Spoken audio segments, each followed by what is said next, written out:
വേദനിക്കുന്നു uncle, എനിക്ക് വേദനിക്കുന്നു.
വേണ്ട മോളെ, അങ്ങോട്ട് പോലെ.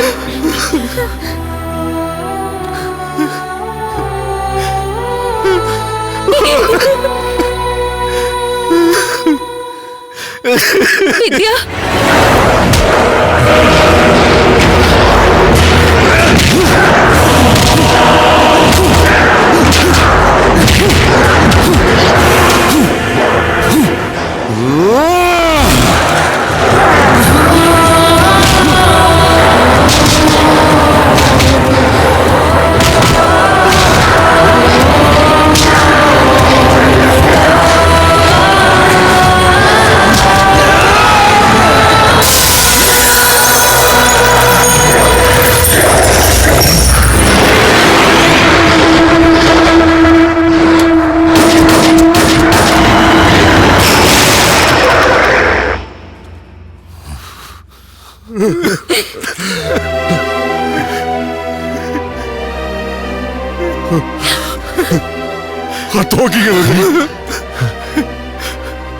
വേണ്ടടിയാ, അവളിപ്പോ നമ്മുടെ വിദ്യ മോളല്ല.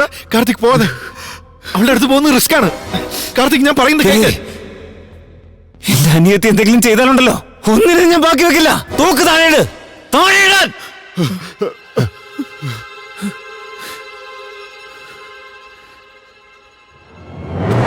അയ്യോ, എണീറ്റ്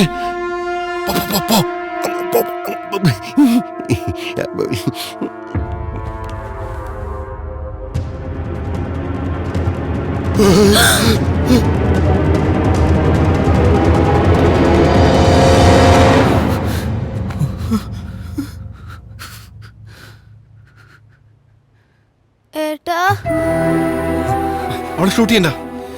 അവൾക്ക് മാറ്റമൊന്നും ഉണ്ടായിട്ടില്ല.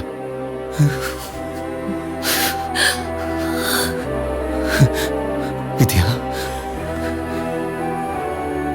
ഇനി മുതൽ നിങ്ങളും ഞാനും തമ്മിൽ ഒരു ബന്ധവുമില്ല. നിന്നെ കൂടി ചേർത്താടാ പറയുന്നത്. ഞങ്ങളെ വിട്ടേക്ക്. അളിയ,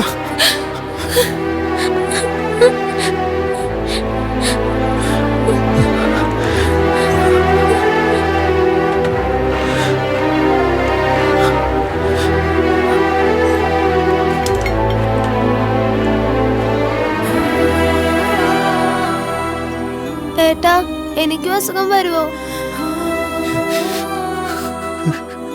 ഏട്ടൻ അവരുടെ കൂടെ പൊക്കോ. എന്തെങ്കിലും സംഭവിച്ചാ പിന്നെ എന്താ ചെയ്യാ? ഇല്ല മോളെ, ഞാൻ നിന്നെ വിട്ട് എങ്ങും പോവില്ല.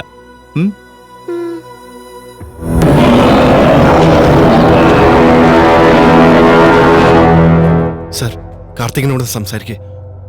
അളിയാ, വിദ്യ മോള് എന്റെ മോളാ. നീ ആദ്യം വെളിയിലേക്ക് വാ, അല്ലെങ്കിൽ ഞങ്ങളിപ്പോ അകത്തേക്ക് വരും. ആരെങ്കിലും അകത്തേക്ക് വരാൻ ശ്രമിച്ചാലുണ്ടല്ലോ, ഷൂട്ട് ചെയ്യും ഞാൻ. ഞങ്ങളെ തനിച്ചു വിട്ടേക്ക്. ഇപ്പൊ ഞാൻ വിദ്യയുടെ ബ്ലഡ് ടെസ്റ്റ് എടുക്കാൻ അകത്ത് വരുന്നുണ്ട്. നീ എന്ത് വേണമെങ്കിലും ചെയ്തോ. രേണുമോളെ, സൂക്ഷിച്ചു വേണേ.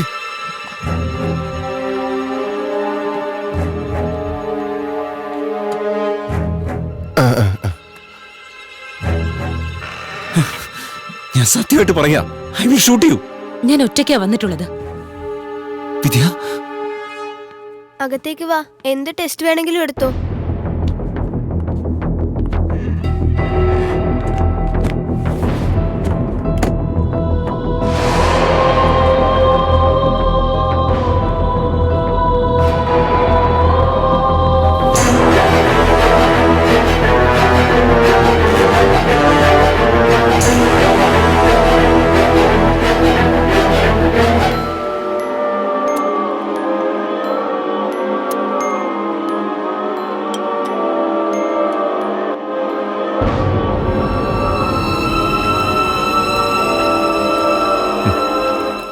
എന്തായി?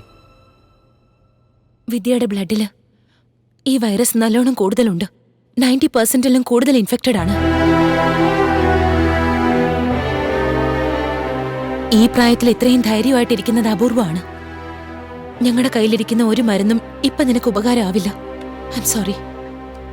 എനിക്കൊരു ഹെൽപ്പ് ചെയ്യാൻ പറ്റുമോ? എന്താന്ന് പറ. എൻ്റെ ഏട്ടൻ്റെ പേഴ്സിൽ ഒരു പെണ്ണിൻ്റെ ഫോട്ടോയുണ്ട്. ഏട്ടൻ അവളെ ഇഷ്ടാ.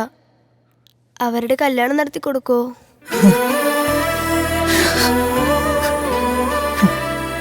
തീർച്ചയായിട്ടും ചെയ്യാം. താങ്ക്സ് ഏട്ടാ.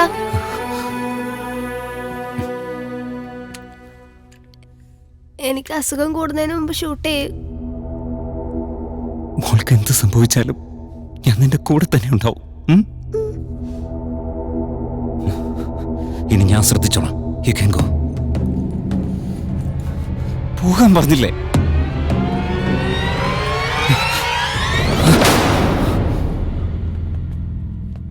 സോറി അളിയ. കാർത്തിക്, ദയവായി ദേഷ്യം പിടിക്കാതെ ഞങ്ങൾ പറയുന്ന ഒന്ന് കേക്ക്. ഞങ്ങൾ ആരും വിദ്യയെ കൊല്ലാൻ വേണ്ടി വന്നതല്ല. നമ്മളെ എല്ലാരെയും രക്ഷിക്കാൻ പോകുന്നത് ഇനി വിദ്യ. ഇതെന്തൊക്കെയായി പറയുന്നേ? വിദ്യയുടെ ശരീരത്തിൽ വൈറസ് കയറിയിട്ട് 1 മണിക്കൂറിലേറെയായി. പക്ഷെ ഇതുവരെ ഒരു ചേഞ്ചും ഉണ്ടായില്ല. അവളുടെ ശരീരത്തിൽ അതിനെ റെസിസ്റ്റ് ചെയ്യാനുള്ള ശക്തിയുണ്ട്. അപ്പൊ നിങ്ങളുടെ ചീഫ് ഡോക്ടർ അയാൾ എങ്ങനെ അത്രയും നേരം പിടിച്ചെന്ന് പറയുന്നത് മനസ്സിലാക്കുക കാർത്തിക്. അദ്ദേഹത്തിന് പറ്റിയത് ഒരു ചെറിയ മുറിവാ, അതുകൊണ്ട് അത് പ്രശ്നമാകാഞ്ഞത്. ഈ വൈറസിന് മരുന്നില്ല എന്നല്ലേ പറഞ്ഞു? വെറുതെ എന്നെ ഭ്രാന്ത് പിടിപ്പിക്കരുത്. അല്ല കാർത്തിക്, ഞാൻ പറയുന്നത് സത്യമാണ്. ലോകത്തിലുള്ള എല്ലാ രോഗങ്ങൾക്കും ചിലർക്ക് ജന്മന പ്രതിരോധിക്കാനുള്ള ശേഷിയുണ്ടാവും. അവരുടെ ശരീരത്തിൽ നാച്ചുറൽ ആയിട്ട് ആന്റിബോഡീസ് ഉൽപ്പാദിപ്പിക്കപ്പെടും. നമ്മുടെ വിദ്യയുടെ ശരീരത്തിലെ ആന്റിബോഡീസ് ആണ് ഈ വൈറസിന്റെ മരുന്ന്. അതെ അളിയ, ഡോക്ടർ എല്ലാം വ്യക്തമായിട്ട് പറഞ്ഞു. ഇനി എല്ലാരും രക്ഷിക്കാൻ പോകുന്നത് നമ്മുടെ അനീതിയാണ്. അതെ അതെ.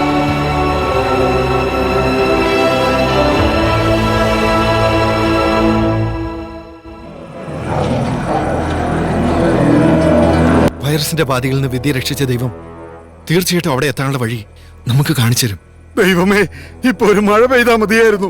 എങ്കിൽ സേഫ് ആയിട്ട് ഹോസ്പിറ്റലിൽ എത്താൻ കഴിഞ്ഞാനെ. മഴ പെയ്താലും ഇവിടുന്ന് അത്രയും ദൂരം എങ്ങനെ ഓടാനാ? അവറ്റകൾക്ക് വെള്ള അലർജി അല്ലേ? അങ്ങനെയാണ് നമ്മുടെ കമ്പനി വണ്ടി ഇനി നീ കമ്പനി വണ്ടിയെ പറ്റി പറഞ്ഞാൽ നിന്നെ ഞാൻ തന്നെ കടിച്ചു. ഞങ്ങളുടെ കമ്പനി വണ്ടിയെ പറ്റി എന്താ വിചാരിച്ചത്? അയാൾ പറയട്ടെ. സാർ, ഞങ്ങളുടെ കമ്പനി വണ്ടി എന്ത് വണ്ടിയാന്ന് സാറിന് അറിയോ?